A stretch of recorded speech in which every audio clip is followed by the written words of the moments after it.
নমস্কার বন্ধুরা, আমাদের চ্যানেলে স্বাগতম। ডিএ নিয়ে একটি গুরুত্বপূর্ণ আপডেট। তো বন্ধুরা, ডিএ নিয়ে এই মুহূর্তে গুরুত্বপূর্ণ আপডেটটি হচ্ছে এপ্রিলের শেষেই ঢুকবে ডিএ বৃদ্ধির অতিরিক্ত টাকা, সঙ্গে 3 মাসের এরিয়ার। তো বন্ধুরা, ডিএ সংক্রান্ত আপডেটটি নিয়ে আমরা স্টেপ বাই স্টেপ আলোচনা করব।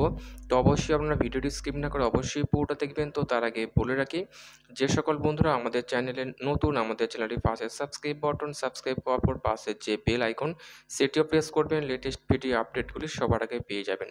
দেখে নেব আজকে ডিএ সংক্রান্ত গুরুত্বপূর্ণ আপডেটটি।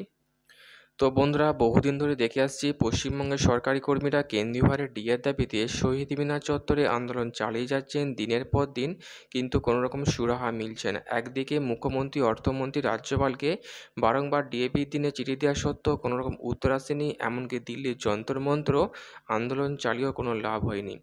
যেখানে আমরা দেখেছিলাম কলকাতা হাইকোর্টের তরফ থেকে রাজ্যকে বলা হয়েছিল সমস্ত সরকারি কর্মীদের বকেয়া ডিএ মিটিয়ে দেওয়ার জন্য, কিন্তু সেই রায়কে অগ্রাহ্য করে সুপ্রিম কোর্টের দ্বারস্থ হয়ে রাজ্য, এবং যেখানে ডিএ মামলা দাখিল করে, যে মামলা এখনও পর্যন্ত সুপ্রিম কোর্টের বিচারাধীন, এবং সেই মামলার নিষ্পত্তি না হওয়ায় দিনের পর দিন ক্ষিপ্ত হচ্ছেন পশ্চিমবঙ্গের সরকারি কর্মীরা।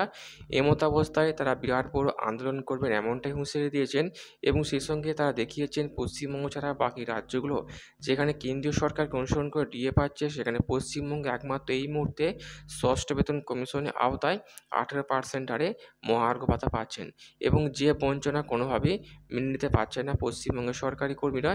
এমতাবস্থায় সরকারি কর্মীদের শান্ত করার জন্য ডিএ নিয়ে আবারও চিন্তাভাবনা শুরু করেছেন, এবং এপ্রিলে নতুন করে ডিএ বৃদ্ধি এবং সে সঙ্গে আবারও ডিএ বৃদ্ধি করতে চাইছেন মুখ্যমন্ত্রী মমতা বন্দ্যোপাধ্যায় সরকার, যাতে সরকারি কর্মী শান্ত করা যায়।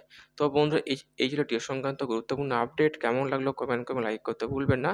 পরবর্তী আপডেট পাওয়ার জন্য আমাদের চ্যানেলটিকে সাবস্ক্রাইব করে রাখবেন। থ্যাংক ইউ বন্ধুরা, ভিডিওটি দেখার জন্য।